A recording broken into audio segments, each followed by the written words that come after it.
إن الحمد لله نحمده ونستعينه ونستغفره ونعوذ بالله تعالى من شرور أنفسنا وسيئات أعمالنا إنه من يهده الله فلا مضل له ومن يضلل فلا هادي له وأشهد أن لا إله إلا الله ولي الصالحين وأشهد أن محمدا عبده ورسوله أدى الأمانة ونصح الأمة وكشف الغمة وتركنا على المحجة البيضاء ليلها كنهارها لا يزيغ عنها إلا هالك ورضي الله عن الصحابة أجمعين الذين أيدوه ونصروه وآووه وجاهدوا معه حتى أتاهم اليقين الذين قال فيهم صاحب اللامية حب الصحابة كلهم لي مذهب ومودة القربى بها أتوسل ولكلهم قدر على وفضائل لكنما الصديق منهم أفضل فرضي الله عنهم جميعا وعن كل من اتبعهم واقتفى آثارهم إلى أن يرث الله الأرض بعد. إخواني في الله، أوصيكم ونفسي بتقوى الله عز وجل القائل يا أيها الذين آمنوا اتقوا الله حق تقاته ولا تموتن إلا وأنتم مسلمون. Louange à Allah pour ses bienfaits. Nous le remercions pour les moments d'adoration et les préceptes de l'islam. J'atteste qu'il n'y a de divinité digne d'être adorée si ce n'est Allah, le souverain, le pur. Et j'atteste que Muhammad est son serviteur et messager, envoyé comme miséricorde pour toute l'humanité. Que la paix d'Allah et sa bénédiction soient sur lui, sa famille, ses compagnons et ceux qui les suivent jusqu'au jour de la résurrection. Chers fidèles, le musulman doit essayer de tirer de chaque événement religieux des leçons qui lui serviront sa vie durant. Nous venons de sortir de grands événements que sont le pèlerinage et la fête de sacrifice, communément appelée Tabaski. Arrêtons-nous un peu sur ce dernier, rempli d'enseignements, et demandons-nous où en sommes-nous. Parmi les leçons à tirer de cet événement, c'est-à-dire la Tabaski, nous avons la confiance et la soumission totale à Allah subhanahu wa ta'ala. Oui, le patriarche Ibrahim alayhi salam a fait montre d'une confiance et d'une soumission totale en Allah, car il a accepté de quitter un lieu fertile vers la Mecque aride et sèche sous l'injonction de son Seigneur. D'où sa parole Rabbana inni askantu min dhurriyyati biwadin ghayri dhi zar'in 'inda baytika al-muharram. Ô Seigneur, j'ai établi une partie de ma descendance dans une vallée sans agriculture, près de ta maison sacrée. Mais il ne s'est pas découragé. Et il a fait de même, et cela s'est reflété même dans son appel au pèlerinage,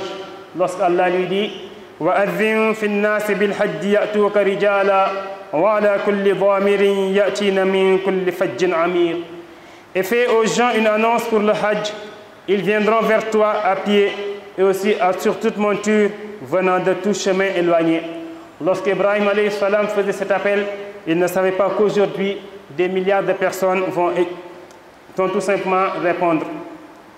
Il s'est soumis, lui, Ibrahim, totalement à Allah, comme l'a montré le Seigneur. Où en sommes-nous aujourd'hui? Sommes-nous totalement soumis à Allah subhanahu wa ta'ala, notre Seigneur? Avons-nous une confiance totale en Allah? Chacun d'entre nous détient la réponse à cette question.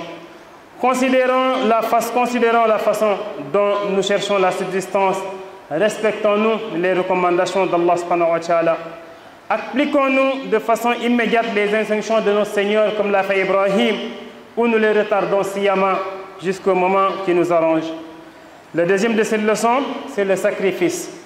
Le patriarche Ibrahim toujours a accepté d'immoler son seul et unique fils, qui était en âge de l'accompagner, et ce, sous l'ordre divin, lorsqu'il dit « Ya bunayya inni ara fil manami anni azbahuka fanzur mada tara » Ô mon fils, je me vois en songe en train de t'immoler, vois donc ce que tu en penses. Cet ordre, pour être appliqué, requiert un grand sacrifice de tous les partisans. Le père qui devait se séparer de son fils, la mère qui devait perdre son unique enfant attendu depuis longtemps,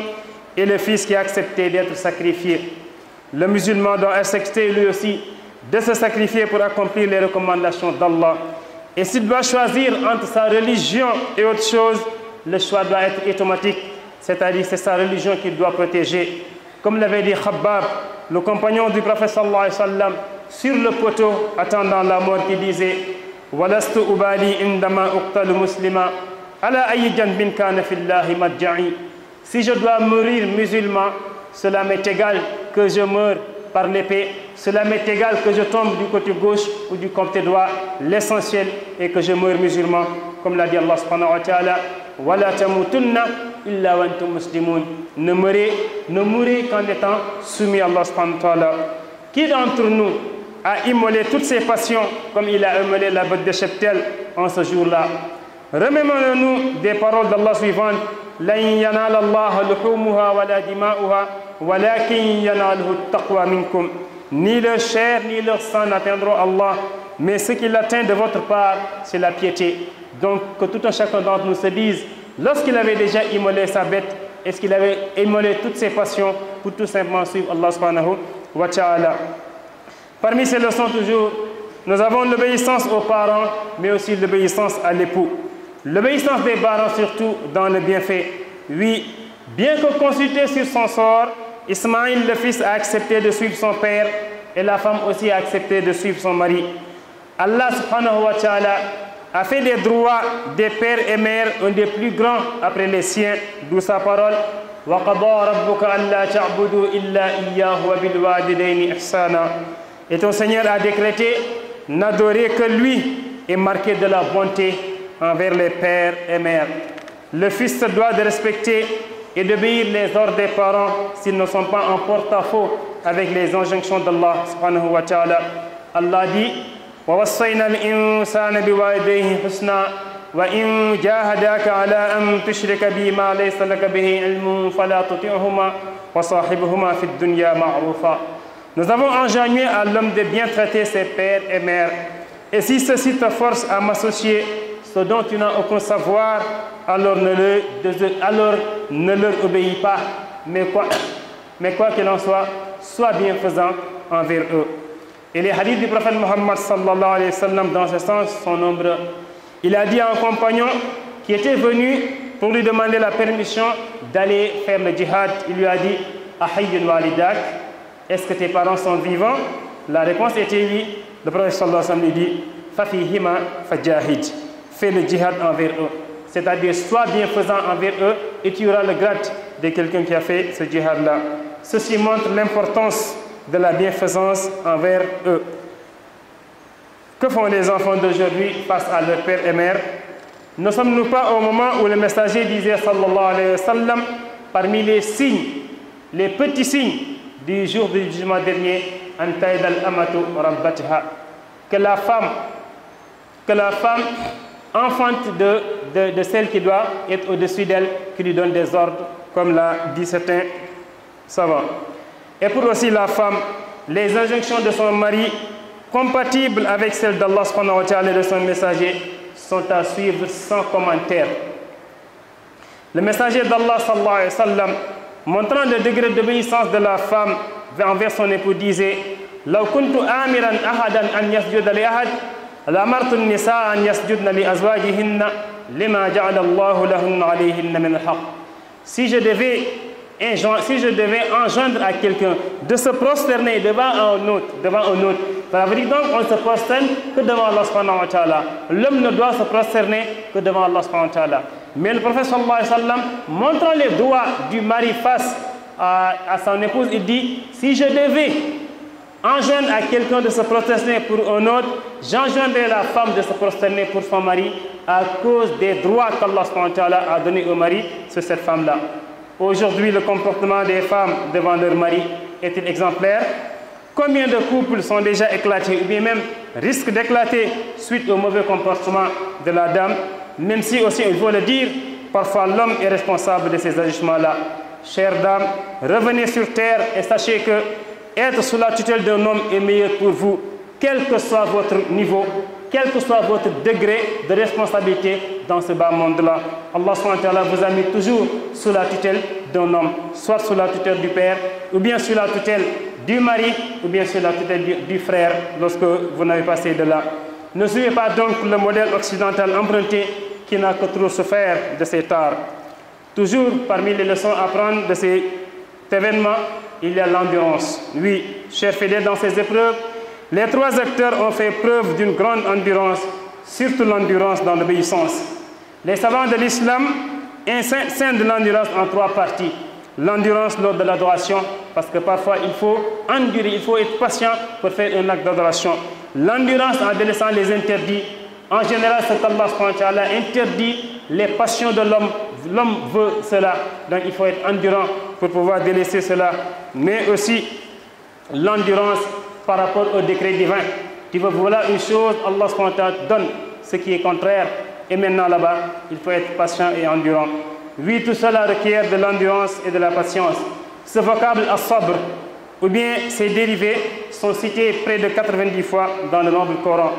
Et il fait partie des 2 critères par lesquels on obtient la suprématie sur le côté religieux. Allah subhanahu wa ta'ala disait وَجَعَلْنَا مِنْهُمْ أَئِمَّةً يَهْدُونَ بِأَمْرِنَا لَمَّا صَبَرُوا وَكَانُوا بِآيَاتِنَا يُوقِنُونَ. Et nous avons désigné parmi eux des dirigeants qui guidaient les gens par notre ordre aussi longtemps qu'ils enduraient et croyaient fermement en nos versets. Ibn Taymiyyah disait dans une de ses paroles فَبِالصَّبْرِ وَالْيَقِينِ تُنَالُ الْإِمَامَةَ فِي الدِّينِ.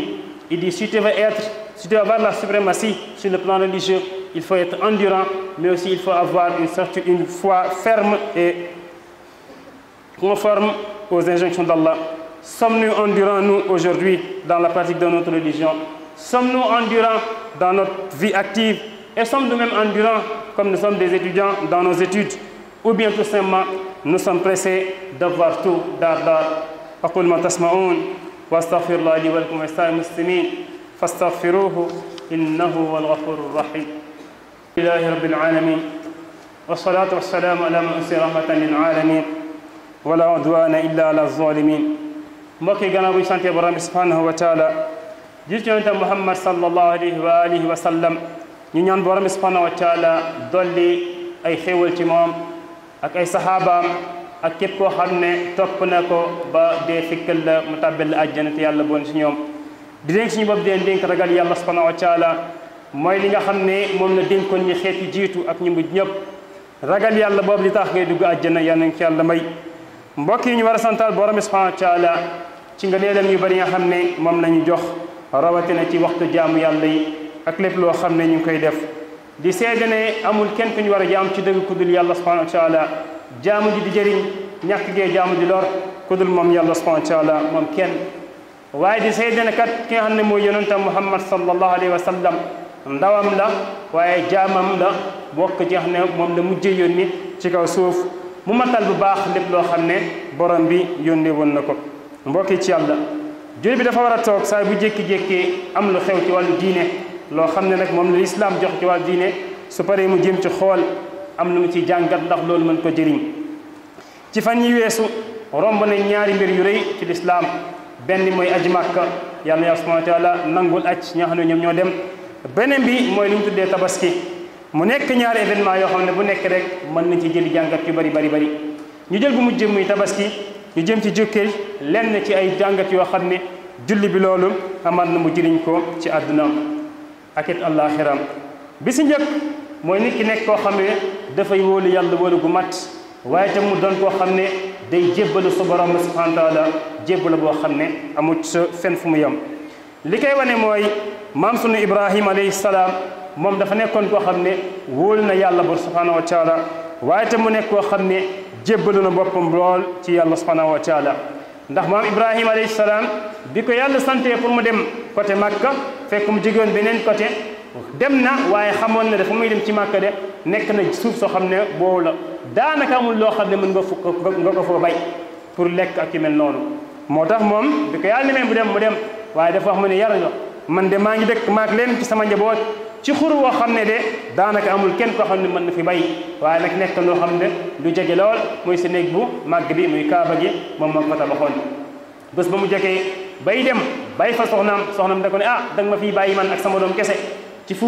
wow fii mu ne ko loolu di ndigalu borom bi subhanahu wa taala la. kon gis na kon wóolu yàlla subhanahu wa taala moo tax mu nangoo dem ñëwaat comme ni ko yàlla subhanahu wa taala dénkoon waaye tamit dafa nekk koo xam ne dafa wan ne jébbalul sa boromam ci loolu ndax moo tax mu nangu def loolu. ba ko borom bi tamit sante ne ko wooteel ngir acc ña fa nekkoon bariwut waaye Ibrahima mel ni ki sikki saak borom bi ne ko wooteel rek boo wootee de nit ñi dinañ ñëw pour acc si ñii bu ñu ñëw dañuy dox wala ñu war ci waruwaay wu nekk waaye tamit jóge fépp foo xam ne sor na ci àdduna Ibrahima ba mu wootee loolu xamutoon ne tey jii ay milliards doomu aadama dinañ daw at bu nekk pour dem aji ji waaye jóge foo xam ne fu sori loolu la moo ko waral mooy wóolu goo xam ne amoon na ko ci borom bi subhanahu wa taala ana ñun fan la ñu toll tey ci wóolu borom bi subhanahu wa taala ndax wóolu nañ ko dëggi-dëggi wóolu am ñun fan lañ toll tey ci jébbalu suñu bopp kan yàlla subhanahu wa taala ndax jébbal nañ suñu bopp yàlla bala ñuy jébbal suñu yàlla suñu borom mooy bés boo xam ne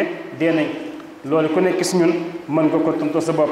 nañu xoolaat suñu bopp ba ñuy xool ut suñu wërsëg soo ko defee ñu xam ndax wóolu nañ yàlla dëgg-dëgg wala wóoluñu ko ndax bu dee pour wut wërsëg da ngay dem def lu xaram rek jàppal ne sa wóolu yàlla des na ndax moom dafa ne woon moo lay wërsëgal ak nu mu mën tamee ndax ñun ñu ngi nekk ñoo xam ne li yàlla subhanahu wa taala digal da koy def la muy tere ñu koy bàyyi ku nekk mën na toog si bopp wala dañuy toog borom bi digal dara la war def léegi nga toog ba heure bu la neex nga jóg dem defi ko boo ko doon joxe misaal tey coupe d'Europe moo am wala yu mel noonu championnat européen am na match bu commencé ku nekk na xool sa bopp da ngay toog di seetaan match ba mu jeex nga door a dem julli ji bu dee jigéen ñi dañuy toog di seetaan film ba mu jeex ñu door dem di julli ji loolu wuute loolu ak la wax ne moom mooy jébbul sa borom yàlla subhanahu wa taala ñaareel mooy nit ki nangoo def sacrifice bàyyi lu bari Ibrahima alayhi salaam ba mu nangoo rendi doomam dafa nekk sacrifice boo xam ne bu rëy la moom doomam tamit nangu ko waaye tamit soxna si nangu ko loolu nag ci lan digalu borom bi subhanahu wa taala bi ko Ibrahima ne ko yow doom sama man di gis naa si gént ne maa ngi lay rendi xoolal loo ci xalaat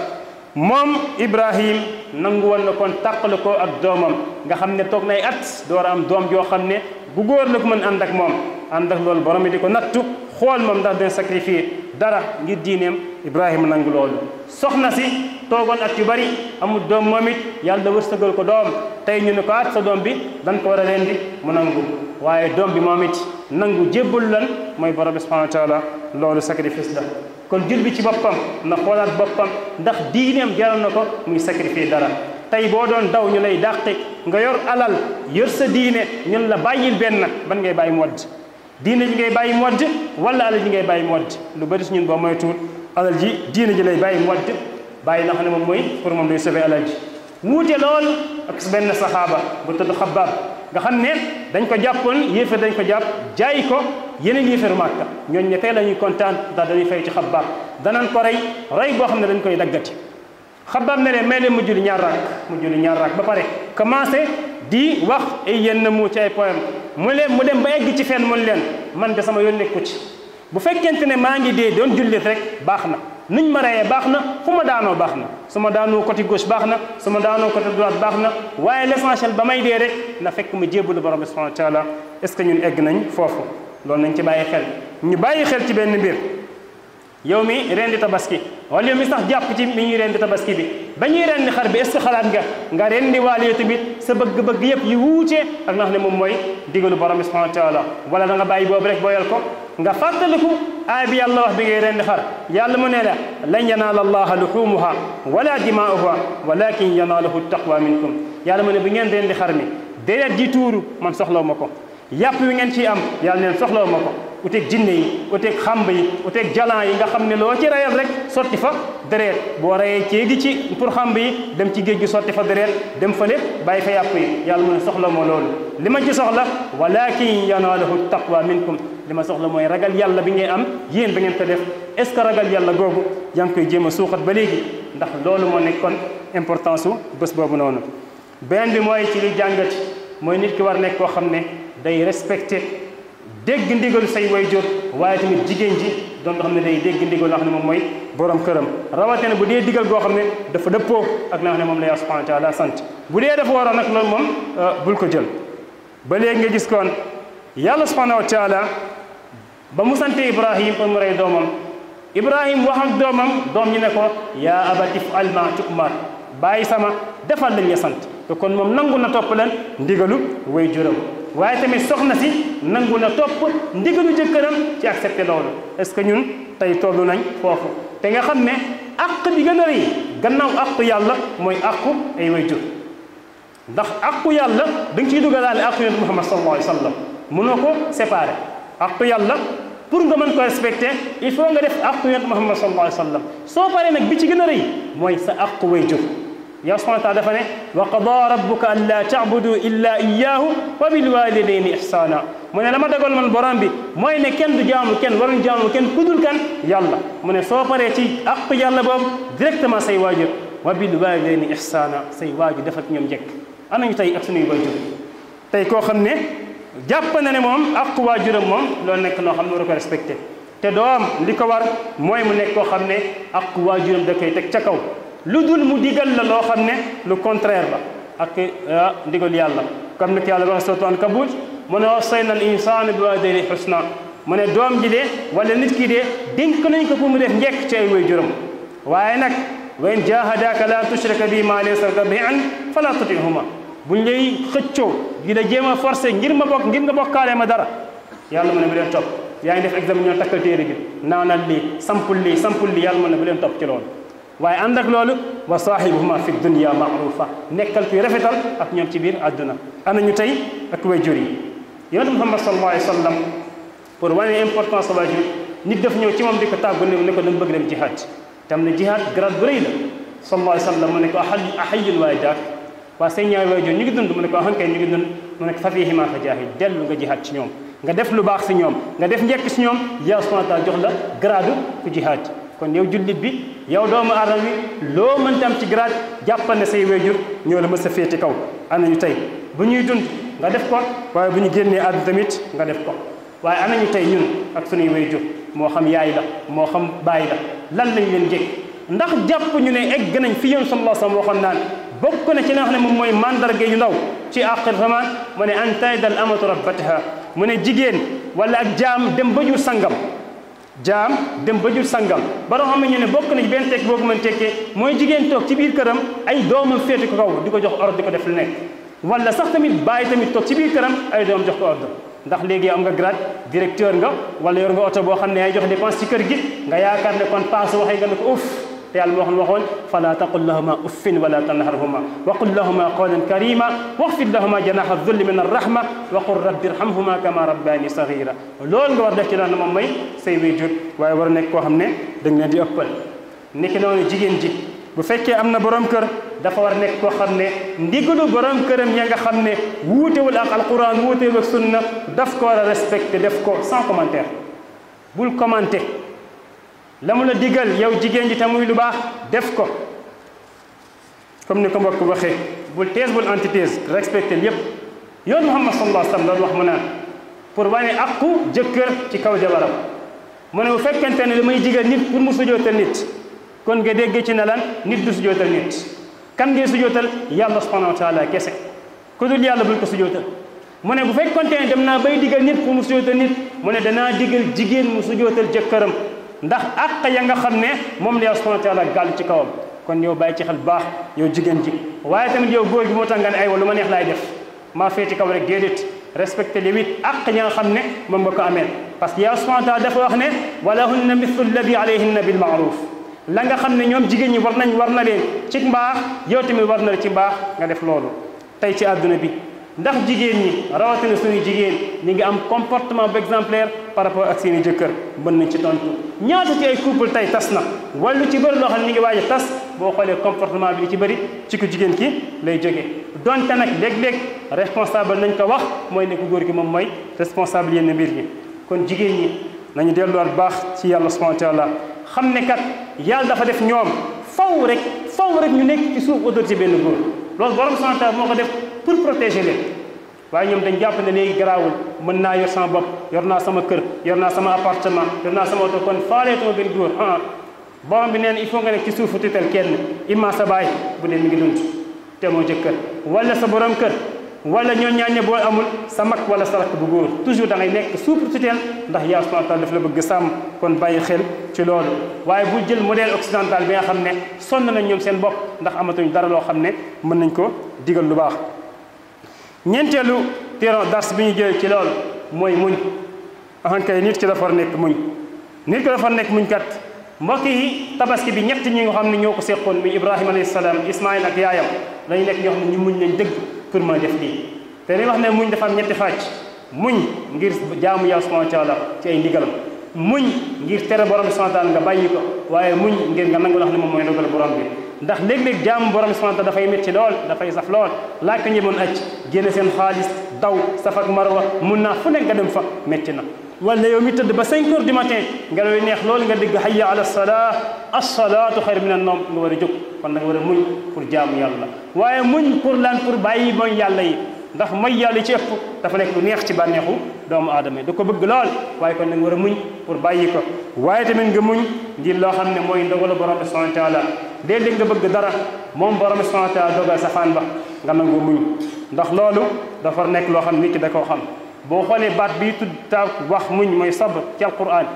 ak lépp loo xam ci ay dérivé lañ tudd nañ ko lu mat 90 fois kon loolu dafay wan ne dafa nekk loo xam ne am importance la bokk tamit ci conditions yoo xam ne pour nit ki mën a jiite ci wàllu diine dañ ne ñaar la mooy mu nekk koo xam ne muñkat la waaye mu nekk koo dafa am yaqiin ngëm-ngëm dafa nekk loo xam ne bu dëgg loolu la yàlla dafa doon wax ci waa banu Israayil mu ne wa jaalna minhum a'immatan yahduuna bi amrina lamma sabaru wa kaanu bi ayatina yuqinuun mooy dama def ci ñoom ay njiit yoo xam ne dañ doon jiite ci lan ci sunu ndigal kañ mu ne lamma sabaru ba ñu nekk ñuy muñ wa kaanu bi ayatina yuqinuun nekk ñoo xam ne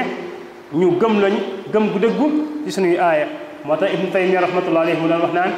la nga xam ne mooy tax nit ki mën a am suprématie wala jiite ci wàllu diine mooy la nga xam ne moom mooy as-sabr mooy muñ waaye tamit la nga xam ne moom mooy yaqiin mooy nekk xam ne ku wóor la est-ce que ñun tey jii nekk nañ ñoo xam ne danañu muñ ngir duma suñu wàllu diine est-ce que nekk nañ ñoo xam ne suñu wàllu àdduna sax dañ ciy muñ wala ba di étudiants yi est-ce que nekk nañ ñoo xam ne ci wàllu seen njàng dañ ciy muñ wala ku nekk suñu dafa bëgg ne tey laay am li bëgg lépp loolu nekk na loo xam ne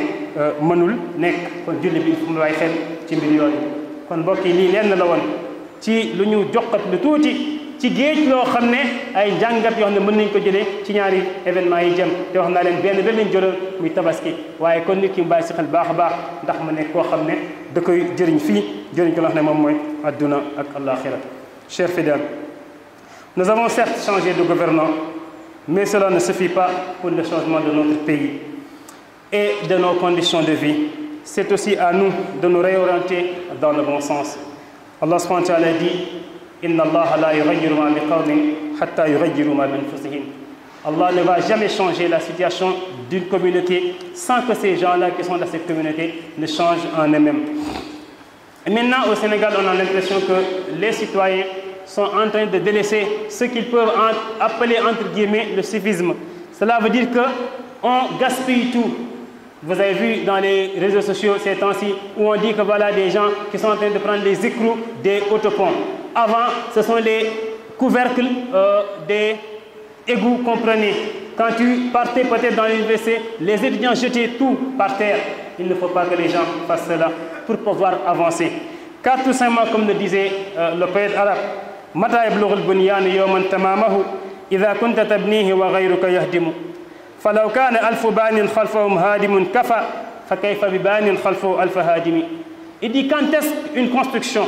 pourra être à terme si toi tu construis alors que quelqu'un d'autre à ton côté est en train tout simplement de démolir. Il dit s'il y avait 1000 personnes qui construisent et une seule qui démolit, cela est suffisant pour que la construction ne soit pas à terme. Que dire donc si une seule personne est en train de construire alors que 1000 personnes sont en train de faire le contraire. Donc tout un chacun d'entre nous se dit que ce changement qu'il veut, c'est par lui-même qu'il doit commencer et que cela va tout simplement englober tout le pays pour un progrès comme nous le voulons. mbokk yi ci yàlla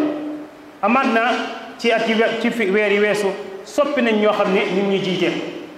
ci bëgg-bëgg boo xam ne nit ñi bëggoon nañ ko waaye nañ jàpp ne loolu dong doyul ngir dund gi changé waaye loolu dong doyul ngir suñu dundi nekk loo xam ne dafay soppeeku faw ñu nit ñu nangoo soppeeku su dundee soppeeku ndax borom bi dafa war mu ne moom yàlla subhanahu wa taala du soppi aw xeet lu dul ne xeet woowu ci boppam ñoom ñu nangoo soppeeku. fan yii ñu weesu yëpp gis nañ ne Sénégal daf mel ni dañ commencé ñàkk loo xam ne ñoom moom la ñu tuddee civisme te amaat na ci wàllu diine sax dafa nekk loo xam ne lu baax la ndax yonent sallallahu alayhi wa sallam ci benn xadis mi ngi naan nga dindi sa kanamu yoon bi luy lore loolu dafa nekk loo xam ne ci ngëm yàlla subhanahu wa taala la bokk. fan yi dégg ngeen ñoon ay autopont am na ñu ngi dindi écrou yi la ko jiitu woon ay égout moo nekkoon nit ñi nekk toxal na di dindi couvercle yi dem di ko jaayee ngir feeraay wala nga gis nit ñi romb foo xam ne bàyyi nañ ko ba pare ñuy sànni dafa sànni ay mbalit fekk nit ñi liggéey nañ ba sonn loolu yëpp nekk na loo xam ne du avancé dëkk bi mooy li waxkat bi doon wax te nga mën ko teg ci olof di wax naan bu fukk di gas fukk di suul pënd mooy bari waaye pax du am ni ki noonu tamit bu fukki di liggéey benn di yàq loolu mënu avancé naka noonu tamit bu benn di liggéey téeméer di yàq dafa nekk loo xam ne loolu mënu avancé kon yaa subhanahu wa taala yàlla ñu may suñu soppeeku dëkk bi nekk loo xam ne lu mat la allahumma habbibna al iman wa zayyinhu fi qulubina wa karihna al kufra wal fusuq waj'alna min ar rashidin qum ila salatikum yarhamkumullah